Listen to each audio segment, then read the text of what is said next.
Hello friends, agri officers YouTube channel पे आप सबका स्वागत है।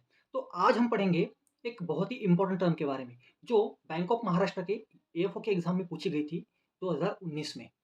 तो वो थी सीड मल्टीप्लिकेशन रेशियो के बारे में। और उसके साथ साथ आज हम पढ़ेंगे सीड रिप्लेसमेंट रेट क्या होता है।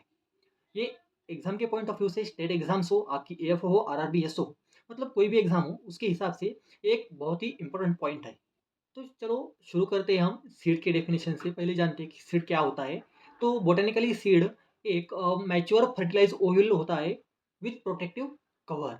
और यही अगर हम एग्रोनॉमिकली देखा जाए तो जो सीड होता है, अगर प्लांट का कोई भी पार्ट जिसे हम एक नया प्लांट ग्रो करते हैं तो उसे हम क्या कहेंगे, सीड कहेंगे। मतलब फिर हॉर्टिकल्चर हो या एग्रोनॉमिकल कोई भी क्रॉप्स हो, अगर उसकी कोई भी वेजिटेटिव पार्ट से भी अगर हम प्रोपेगेशन करते हैं, न्यू प्लांट ग्रो करते हैं, तो उसे हम क्या कहेंगे, सीड कहेंगे एग्रोनॉमिकली। और अगर सिर्फ बोटेनिकली कहा जाए तो हम सिर्फ उसे क्या कहेंगे, मैच्योर फर्टिलाइज ओइल। तो चलो अब आते हैं हमारे मेन पॉइंट की तरफ, सीड रिप्लेसमेंट रेट। तो सीड रिप्लेसमेंट रेट क्या होता है, एक एग्जांपल लेके समझाऊंगा आप लोगों को। तो देखो, अगर हम एक एग्जांपल लेते हैं कि जैसे कि हमारे पास 100 एकड़ खेती है, ओके। तो हमने क्या किया, अगर हमें इस साल हमें उस पर मतलब 100 एकड़ में हम क्या करेंगे, व्हीट का सोइंग करेंगे, ओके। तो 100 एकड़ व्हीट सो करने के लिए हमने क्या किया पहले, कि मतलब पिछले साल के जो भी हमारे जो सीड्स थे, जो हार्वेस्ट के वाले थे, उसमें से हमने कुछ बचा के रखे थे इस साल के सोइंग के लिए। तो हमने क्या किया सबसे पहले, कि मतलब जो 100 एकड़ खेती है उसमें से हमने क्या किया, जो लास्ट ईयर के जो सीड्स थे उसमें से हमने 60 एकड़ में वो हमारे लास्ट ईयर के जो लास्ट सीजन के जो भी सीड्स थे वो लगाई। और क्या किया, जो मतलब हमारा 40 एकड़ बचा था उसमें क्या किया हमने, न्यू सर्टिफाइड सीड्स लाए। कहाँ से, आपकी कोई भी नज़दीक से शॉप्स हो, मतलब एग्री क्लिनिक हो, वहाँ से। तो ये जो हमारा 40% है ये क्या हुआ हमारा, मतलब हमने रिप्लेस किए ना, मतलब जो 100% था हमारा जो, तो वहाँ पे हमने क्या किया, ये जो 40 एकड़ था उसको क्या किया हमने, रिप्लेस किया।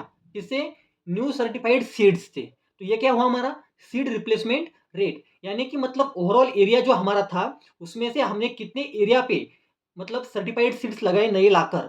मतलब जो फार्मर जो भी सीड्स लास्ट सीजन से रखता है उसको एक्सक्लूड करके जो भी सीड हम नया लाते हैं सोइंग के लिए, उसे हम कहेंगे सीड रिप्लेसमेंट रेट, जो कि परसेंटेज में मेजर किया जाता है।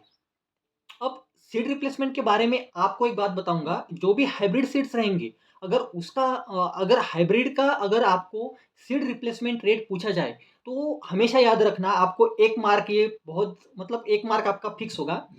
हाइब्रिड सीड का सीड रिप्लेसमेंट रेट हमेशा 100% होता है। ये बात हमेशा याद रखो। और रही दूसरी बात, तो एक दूसरा क्वेश्चन ऐसा होता है कि हाईएस्ट सीड रिप्लेसमेंट रेट कौन से क्रॉप का है। तो हाईएस्ट सीड रिप्लेसमेंट रेट जो है वो है सनफ्लावर का। उसका I think near about 50% seed replacement rate है सनफ्लावर का। और इसमें और एक क्वेश्चन पूछा जाएगा कि लोएस्ट सीड रिप्लेसमेंट रेट कौन से क्रॉप का है। तो वो कौन सा क्रॉप है, ग्राउंडनट, जो कि 5% है। तो आपको जो लोएस्ट और हाईएस्ट दोनों पैरामीटर मतलब याद रखने पड़ेंगे, क्योंकि डाटा हमारे पास बहुत है। तो उसमें से जो एक्सक्लूड करके जो हमें मिलेगा, तो हाईएस्ट और लोएस्ट ये जो दो रहते हैं वो हमें हमेशा याद रखने चाहिए, ओके। क्योंकि आई थिंक ग्राउंडनट से क्वेश्चन पूछा गया था इससे पहले भी एग्जाम में। तो चलो अब जानते हैं सीड मल्टीप्लिकेशन रेशियो क्या होता है। तो समझो, अगर हमने पर मिलेट की एक सीड ली, उसको सोन किया और उसके बाद उसकी हार्वेस्टिंग की, तो उस एक सीड से हार्वेस्टिंग के बाद कितनी सीड्स तैयार हो जाती है। समझो अगर एक सीड लगाई और उससे हमारे 200 सीड्स तैयार होते हैं, तो ये क्या हुआ, सीड मल्टीप्लिकेशन रेशियो किसका, पर मिलेट का। तो वो क्या हुआ, 1:200। मतलब एक सीड लगाई हमने और उससे हमने 200 सीड्स ग्रोन की, ओके। तो एक सीड लगाई उससे 200 सीड्स तैयार हो गई, तो ये क्या हुआ, सीड मल्टीप्लिकेशन रेशियो। जो कि अलग अलग क्रॉप का अलग अलग होता है, हाईएस्ट सीड मल्टीप्लिकेशन रेशियो होता है और लोएस्ट सीड मल्टीप्लिकेशन रेशियो होता है। ये दोनों भी हमें याद रखने पड़ेंगे, क्योंकि क्वेश्चन अगर पूछा जाएगा तो इसी में से क्वेश्चन पूछा जाएगा। अगर हाईएस्ट सीड मल्टीप्लिकेशन रेशियो की बात की जाए तो हाईएस्ट सीड मल्टीप्लिकेशन रेशियो होता है पर मिलेट का, जिसका सीड मल्टीप्लिकेशन रेशियो होता है 1:200। और वही अगर हम लोएस्ट की बात करें तो लोएस्ट में आता है, सबसे नीचे आता है पोटैटो। तो जो पोटैटो होता है उसका सीड मल्टीप्लिकेशन रेशियो होता है 1:4। और वही अगर हम सेकंड लोएस्ट की बात करें तो वो होता है हमारा ग्राउंड नट। ग्राउंड नट का सीड मल्टीप्लिकेशन रेशियो क्या है? तो 1:8। आई होप आप सबको ये वीडियो अच्छे से समझ आया होगा। इसमें हमने सीड मल्टीप्लिकेशन रेशियो देखा, सीड रिप्लेसमेंट रेशियो देखा और सीड के एग्रोनॉमिकली और बोटेनिकली डेफिनेशन क्या होगी ये भी हमने देखा है। ऐसे ही बेहतरीन कंटेंट के लिए हमारे चैनल को सब्सक्राइब करिए और उसके साथ साथ हमारा जो टेलीग्राम चैनल है उसको सब्सक्राइब करना मत भूलिए। एग्री ऑफिसर्स नाम का जो नीचे दिख रहा है आपको, उस चैनल को आप सर्च करें। वैसे लिंक भी मैं डिस्क्रिप्शन में दे दूंगा, आपको उसको भी ज्वाइन करके रखना है। वहाँ पे डेली करंट अफेयर भी डालता हूँ मैं और उसके साथ साथ डेली क्विज भी आते हैं। तो मतलब आपकी उसके साथ साथ पढ़ाई भी हो जाएगी।